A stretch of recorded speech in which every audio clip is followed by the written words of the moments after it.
ఏకో వారిజబాంధవక్షితినభో వ్యాప్తం తమో మండలం భిత్వాలోచనగోచరోపి భవతి త్వం కోటి సూర్యప్రభః వేద్యః కిం న భవస్యహో ఘనతరం కీదృగ్భవే మత్తమత్తత్సర్వం వ్యపనీయమే పశుపతే సాక్షాత్ ప్రసన్నో భవ.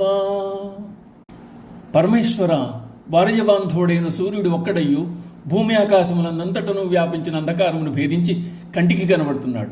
మరి నీవు కోటి సూర్యుల యొక్క కాంతి కలిగిండు కూడా నాకు ఎలా తెలియబడవు, ఎలా ప్రత్యక్షము కావు? అహో, నా అజ్ఞానం అనే అంధకారం ఎంత దట్టమైందైనా నీవు తలుచుకుంటే అది ఏ పాటిది? నా అజ్ఞానమునంతటను తొలగించలేవా? నా యందు ప్రసన్నుడోకం సాక్షాత్కరించి నన్ను అనుగ్రహింపు. అజ్ఞాన రూపమును ఉన్న ప్రతిబంధమును తొలగించి సాక్షాత్కరింపుమని శంకరాచార్యుల వారు పరమేశ్వరుని ప్రార్థిస్తున్నారు.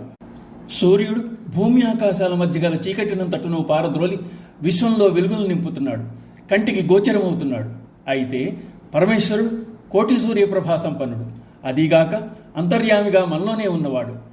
అయినా ఆయన్ను కనుగొనలేకపోతున్నాం. అందుకు కారణం అజ్ఞానం అనే అంధకారం. మనిషిలో అజ్ఞానం దట్టంగా అలుముకుని ఉంది. దాన్ని ఛేదించుకుని బయటపడడం అంత సులభమేమీ కాదు. అందుకు పరమాత్మ అనేడ ప్రసన్నుడు కావాలి. ఆయన అనుగ్రహం మన మీద ప్రసరించాలి. జీవులు మోహమనే అంధకారంలో కొట్టుమిట్టాడుతున్నారు.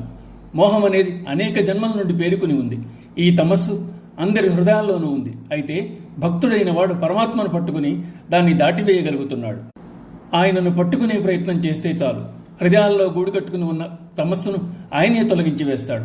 ఆశ్రయించిన వారి హృదయాల్లో భగవంతుడు కాపురం ఉంటాడు.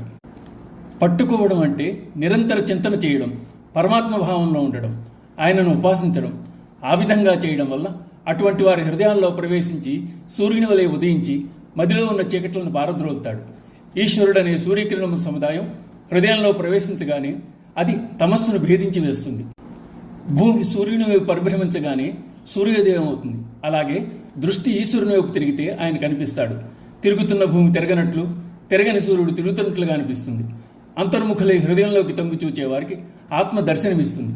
అందుకే భక్తుడైన వాడు ఆత్మవైపు దృష్టి సారిస్తాడు. శరీరం అంతా ఆ వెలుగులతో నింపుకుంటాడు.